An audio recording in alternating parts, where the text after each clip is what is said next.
A very warm welcome to one and all on the platform of Scholar.com. This is myself, Rohan Dange, welcoming you again on Scholar.com. I am going to be your faculty for economy this year, and in this session or in the lessons that I am going to impart, I am going to discuss economy in a very detailed and in a very systematic manner. So, allow me to introduce the orientation and approach which is required for cracking economy based questions in UPSC 2020. That is primarily the agenda of the lecture right now. In the coming 40 hours, we are going to dissect economy threadbare. We are going to conduct an analysis based on previous year's papers. And also, I'm going to inject a lot of current affairs with your static and conceptual understanding.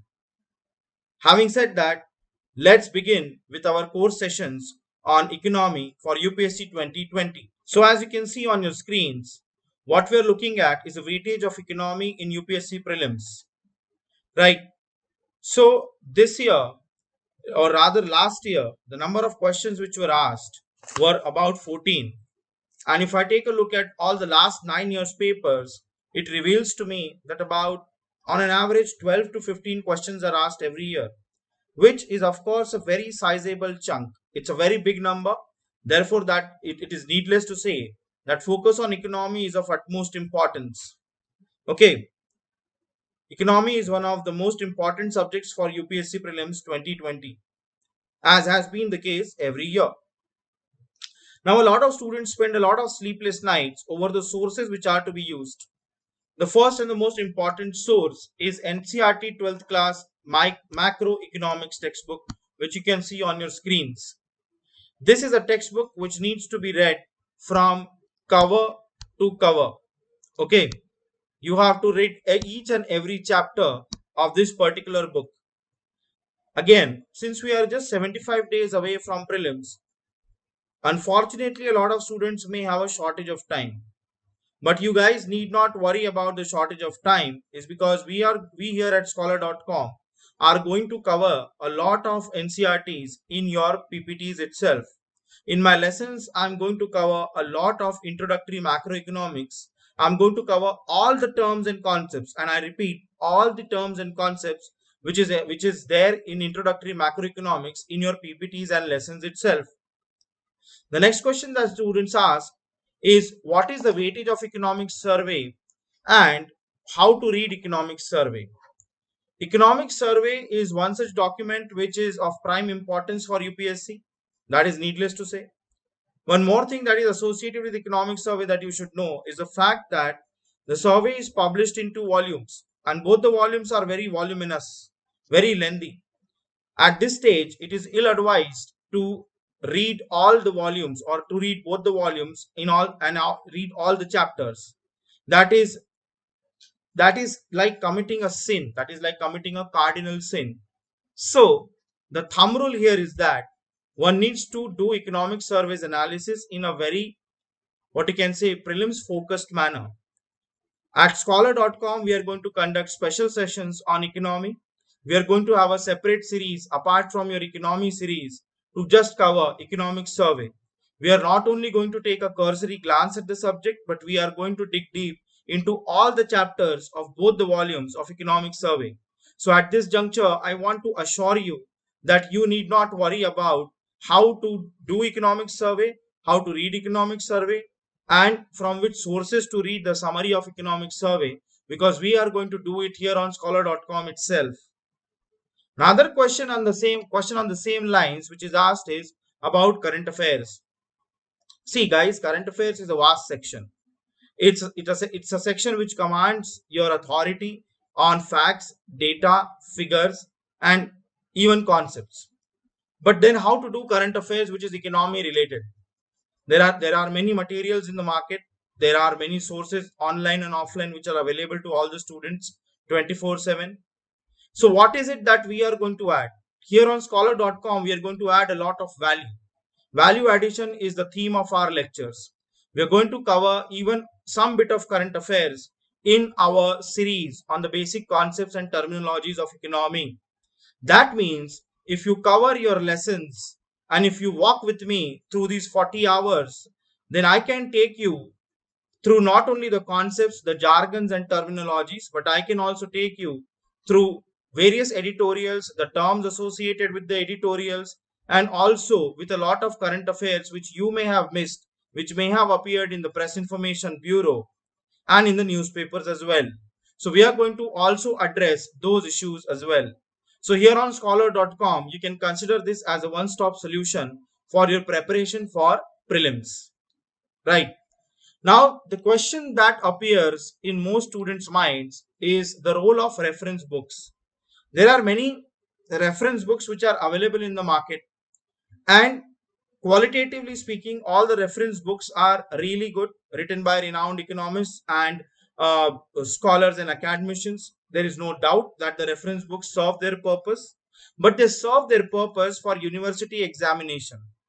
For the university examination, the reference books are really good. But here, UPSC, that is the commission, has clearly stated in its syllabus that a general understanding of all the subjects, be it history, polity, economy, geography, is expected. That means just a cosmetic understanding or a superficial understanding of the subjects is required, which means that reading a reference book would amount to some bit of waste of time. Although, as I said, qualitatively speaking, they are really good, but they do not really fulfill the needs and demands of the subject which is at hand, which is economy. Correct. So at this juncture, I would like you to know, or I would like you to advise, I would like you to even preach that please do not read, or please do not read or pick up any reference books at this point in time. How are we going to cover editorials and columns? Because a lot of material from Hindu and a lot of material from Indian Express is also asked in the examination in the form of concepts. How are we going to cover that? We are going to cover that through special sessions. We are going to cover that in every lesson that we are going to do when we have an editorials corner. In our editorials corner, we are going to impart you lessons from those editorials which have been important from examination point of view. So in our next 40 hours, we are going to devote a lot of time to understanding concepts, terminologies, definitions, and also a lot of government schemes, a lot of current affairs, and a lot of concepts and a lot of ideas which are filtered out through the editorials. After that, about 8 to 10 hours will be dedicated to economic survey. That means both the volumes will each get about 4 to 5 hours in which we are going to discuss everything in a very detailed manner. So this kind of brainstorming and this kind of think tank approach will help us crack prelims slowly and surely. Trust me, boys and girls, 75 days is a time which is more than enough to crack prelims. The moment right now, we at scholar.com are absolutely sure of your intellectual capacity, absolutely sure of your what you can say tenacity and endurance to crack this exam. What is required is for you to not panic. What is required is for you to not for you to develop examination temperament. An examination temperament can only be built up if we focus on the nature and the pattern of exam. Therefore, all our lessons are also designed and curated in a very well customized manner which suits the needs of the exam. Okay. So this is about the sources that you are going to refer. Right. At scholar.com, as I told you, we are going to take care of economic survey analysis and even a lot of current affairs. Now, how to read NCERTs is one such question which begs an answer. Do you have to read NCERTs cover to cover? Yes, you have to read the NCERTs cover to cover. That means NCERT, which is the 12th class macroeconomics NCERT, that has to be covered thoroughly and holistically. In case, because of shortage of time, you are not able to cover your NCERTs, I, Rohan Dangi, assure you that all the concepts, and I say all the concepts of NCERTs will be covered in your lectures, will be covered in your lessons. So, of course, it's needless to say that this is, again, I reiterate that this is a one-stop solution for your economy prelims preparation. The relevance of the theory part in your NCERTs is very high because of the various definitions, and UPSC has a tendency of asking a lot of definitions in the examination. And therefore, at this juncture, you must equip yourself with the understanding of jargons, which we are going to conduct here in our lessons itself. The relevance of equations, charts, and graphs, which you generally find in the NCERT, is not much. So at this stage, I would advise you to skip this part, because generally even the commission does not have a habit of asking these questions, right? If you want to make notes of NCERTs, you are very well free to do so. In fact, ideally, you should make notes of NCERTs. But as I said, if you have a shortage of time and if you want to revise more and more, then it is well advised that you just stick to the lessons which are provided to you on Scholar.com, because we are covering the thorough analysis of NCERT here in our lectures itself.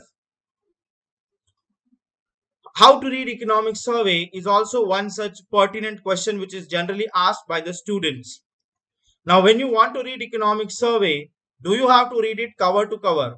Absolutely not. You do not have to read your economic survey cover to cover, because that is going to take a lot of time. In fact, it will amount to a lot of waste of time.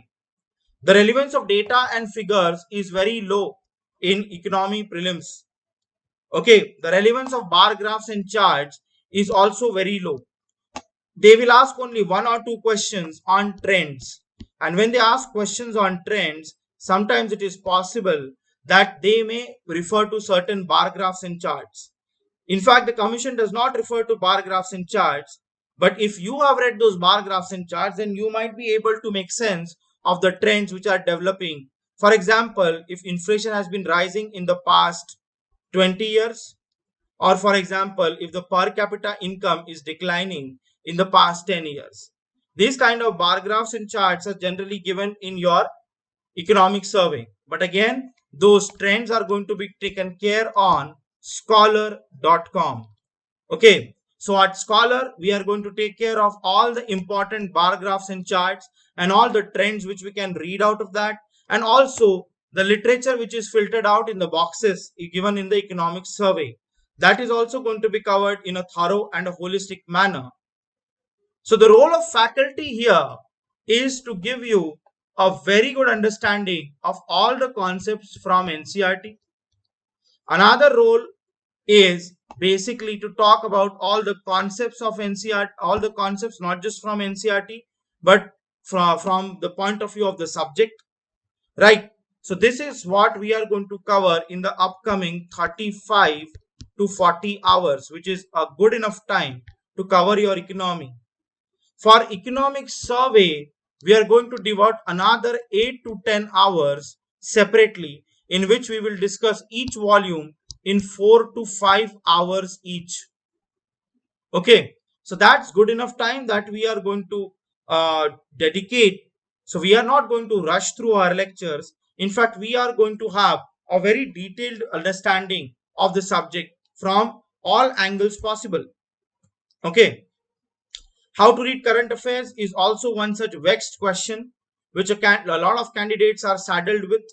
So therefore the focus is on editorials from May 2019 till September 2020. Now tell me, is it practically possible to cover all of the editorials in the given time period? It's virtually impossible. If it's virtually impossible, then what are we going to do? We have specially designed the editorial based information for you from the given period, and in time to time, from lesson to lesson, we are going to impart such knowledge, such understandings, and such interpretations from these editorials, which are going to be a part of our discussions and which are going to be a part of our PPTs. So rest assured, you are going to be very well placed when you are going to solve your examination on 4th of October 2020. We are going to have separate session on latest reports, free trade agreements, treaties, and also various indexes which are published by various organizations.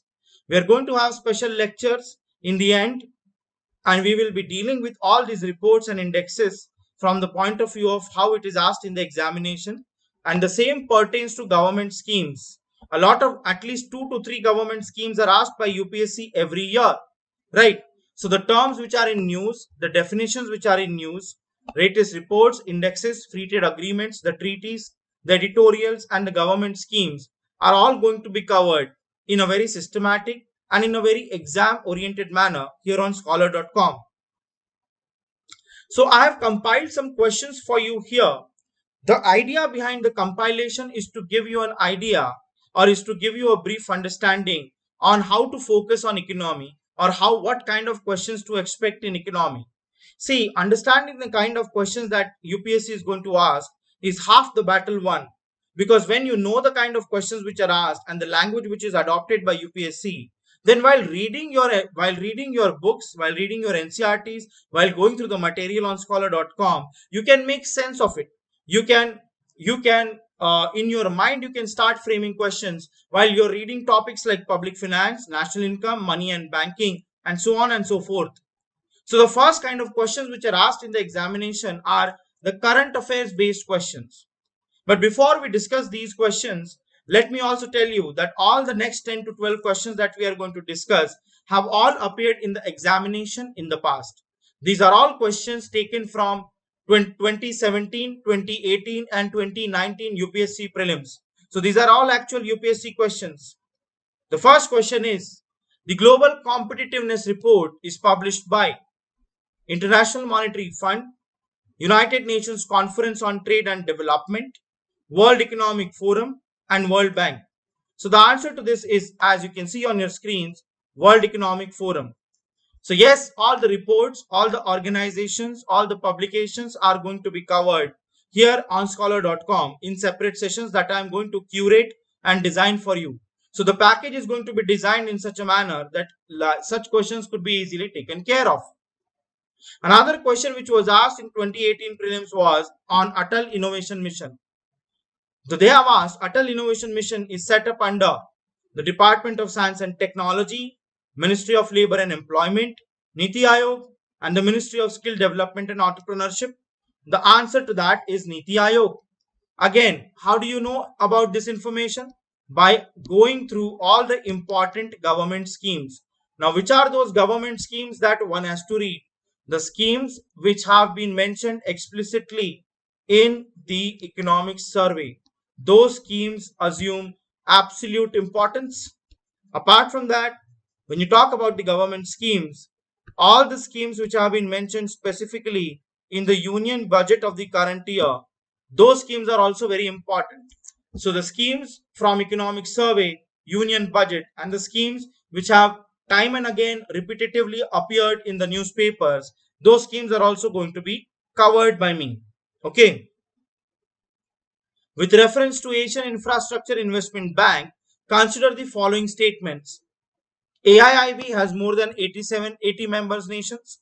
India is the largest shareholder in AIIB. AIIB does not have any members from outside Asia. AIIB does have members from outside Asia, so this statement is incorrect. India is the second largest shareholder in AIIB. So again, this statement is incorrect. But AIIB has about 97 member nations. So this statement is correct. So the answer is one only. Now, how did I deduce this answer? By the method of elimination. Okay. You were able to eliminate options based on your basic understanding of AIIB. Likewise, basic understanding of international financial institutions like the IMF, like World Bank, like WTO, like BRICS, and many other organizations like OPEC will be covered in your lessons here itself. We will be covering every basic detail about these organizations so that you are very well covered to tackle such current affairs based questions in the examination. Right. The next question is based on World Bank's Ease of Doing Business Index. So when you talk about the World Bank's Ease of Doing Business Index, they are talking about which one of the following is not a sub-index of the World Bank's index. So obviously it is maintenance of law and order, which is not one of the pillars, and all the three are the parameters which are used to compile the index, that is paying taxes, registering property, and dealing with construction permits. So obviously maintenance of law and order is not covered in World Bank's Ease of Doing Business Index, and therefore it is the correct answer. We are also, as I've told you already beforehand, we are going to cover all the indexes and all the rankings, and we are going to cover them from the point of view of India. So you rest be assured, you will be very well placed to tackle such questions in the examination. Question number 5 is a typical example of how editorial based information, how the terms which appear in the editorials are of utmost importance. The term domestic content requirement was very much in news in 2018 in the context of WTO and India's challenge in WTO. I do not want to get into the details of the issue, but at this stage, you must understand that anything which is pertaining to economy and anything which is repetitively being, what you can say, written in the editorials, that concept, that term, or that definition is going to be has a high probability of being asked in the examination, right? So the answer to the domestic content requirement is the developing solar power production in our country, right? Again, such information, such editorial based analysis will also going to be conducted. Of course, a lot of editorial based analysis is conducted for mains, but we are going to only restrict our analysis as far as prelims is concerned. When we come to the mains, we will be talking about the mains as well. But in the next 75 days, our foremost objective is to crack prelims, right? So such information, you must pay attention during the lectures. It's going to come your way. Another type of questions which are asked in the examination are the questions which have what you can say an element of current affairs and also an element of static portion, right? Like for example, this question on your screens: in a given year in India, official poverty lines are higher in some states than in others because price levels vary from state to state. Now, how do I arrive at the right answer? I can arrive at the right answer if I know, if I've read the economic survey, because in the economic survey of that particular year, it was explicitly mentioned that the official poverty lines are higher in some states because price levels vary. And your basic concepts will tell you that taxes vary from state to state. Because of that, also price levels may vary. Correct? So this is my current affairs information coupled with my basic understanding. I've been able to tackle this question. Correct? So yes, price levels vary from state to state. So such questions which have a static linkage also have been asked in the examination. One such example of that is the next question, that is, the statement number 1 is coal sector was nationalized by the government of India under Indira Gandhi. Now coal blocks are allocated on lottery basis, and third is till recently India imported coal to meet the shortages of domestic supply, but now India is self-sufficient in coal production. So if you have read your planning chapter in economy, you must know that Indira Gandhi nationalized the coal sector in 2 phases. So therefore, this statement is obviously right. If you've read your editorials, you would know that the coal blocks these days are not allotted on a lottery basis, but in fact, there is an auction of coal blocks.